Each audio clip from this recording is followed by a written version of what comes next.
Oi, turma, tudo bem do sexto ano? Hoje nós vamos falar então de como o homem chegou na América e um pouquinho da pré-história. Aqui é a professora Suzana, seja bem-vinda à nossa aula. Nós estávamos falando na aula passada sobre o surgimento do mundo e do homem, as teorias do criacionismo e do evolucionismo, mas nas aulas de história nós vamos estudar o evolucionismo, nesse homem que evolui a partir de um ancestral que não é o macaco. Nós não somos homens evoluídos do macaco, tá? Nós temos um gênero próprio, que é o gênero Homo, tá bom? Nós não somos primatas, somos um outro gênero dentro da classificação pela ciência. Esse gênero foi evoluindo, e esse gênero, conforme ele foi evoluindo, ficando cada vez mais ereto, a arcada dentária cada vez menor, o cérebro maior, a gente teve vários desses Homo. Segundo a evolução, nem todos evoluíram, alguns deixaram de existir, porque não se adaptaram. Na teoria evolucionista a gente tem isso, né? Os animais que mais se adaptam ao clima, à região, à sua localização, onde eles estão, são aqueles que evoluem, se tornam mais, digamos assim, fortes, né? No processo ali de sobrevivência. E aí nós temos a África como local onde surgiram esses homos mais antigos, como o Australopithecus. Como que eu sei? Bem, porque a ciência encontrou os fósseis mais antigos dos nossos ancestrais na África. Por isso ela é chamada de berço da humanidade. Eles teriam migrado para a Europa, depois para a Ásia e no processo de evolução.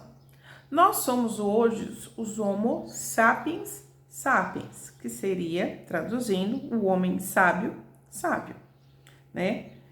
E aí se tem um questionamento de como que esses homens ancestrais chegaram à América, visto que não tinha avião, nem barco, nem trem. Como que eles conseguiram sair de um continente para o outro? Então, hoje nós temos essa questão para resolver. São duas hipóteses. Uma, que eles teriam ido a pé lá da Ásia para a América, quando o mar congela no Estreito de Bering, é onde a América e a Ásia quase se encontram. Outra hipótese seria por meio da navegação, e vocês têm aí no livro as imagens. E aí a gente vai estudar agora como que esse homem, né, vai sobreviver, se adaptar. Aí nós temos dois períodos históricos dentro da pré-história, o Paleolítico e o Neolítico. Eu quero lembrar aqui por que nós chamamos esse período de pré-história. Né? Lembra quando você estava no prézinho? Era pré-escola, era antes da escola. E você tinha uma característica em comum, e eu também, com esse homem pré-histórico. Nós não sabíamos ler e escrever, isso mesmo. Esse período da história tem esse nome porque o homem ainda não produziu a escrita, tudo bem? Ele não produziu a escrita. Então, nós temos aí uma tabela na atividade, você vai olhar, com características da pré-história, do período do chamado Paleolítico, também chamado de período da idade, né, da pedra lascada, ou período da pedra lascada, onde os instrumentos eram feitos por lascação, tá?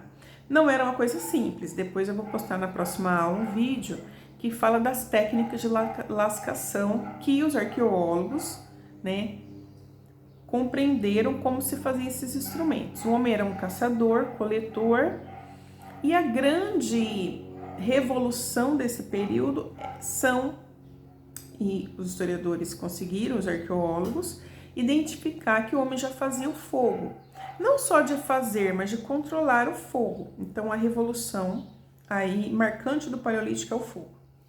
Já no Neolítico, você vai ver que o período vai se aproximando cada vez mais do nascimento de Cristo. Tá legal? No Neolítico, chamado período da pedra polida, você tem como a grande revolução a agricultura. Quando o homem para de andar, que ele era nômade no Paleolítico, se torna então sedentário, e ser sedentário não é fazer atividade física, como hoje, mas é ficar num lugar só. Ele passa a ficar num lugar só para cuidar da lavoura e passa a atrair outros animais, né? E ele passa a domesticar os animais. Olha como uma coisa está relacionada à outra. Ele se torna sedentário, vai fazer agricultura e domestica os animais.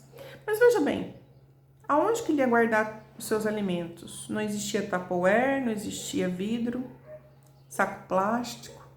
Então, o homem, segundo a arqueologia, ele vai aí construir os potes de cerâmica. Não é decorativo, viu, gente? Ele não fazia um vasinho para colocar na caverna, né? Fala sério. Ele faz aí as vasilhas de cerâmica para guardar os seus alimentos. Então, o homem começa a produzir também cerâmica. Professora, mas como que você sabe? Você não estava lá, realmente, eu não estava. Mas a gente encontra isso nos sítios arqueológicos, onde os grupos humanos já eram praticantes da agricultura, você vai encontrar cerâmica também. Aonde você tem um sítio arqueológico, onde você vê muitas pedras lascadas, você vê muito mais ossos de animais e você não tem indícios da produção de alimentos, da agricultura e de cerâmica, né? Muito lógico. Então, hoje a nossa aula é sobre isso. Eu quero que vocês leiam o texto, olhem o livro didático, as imagens.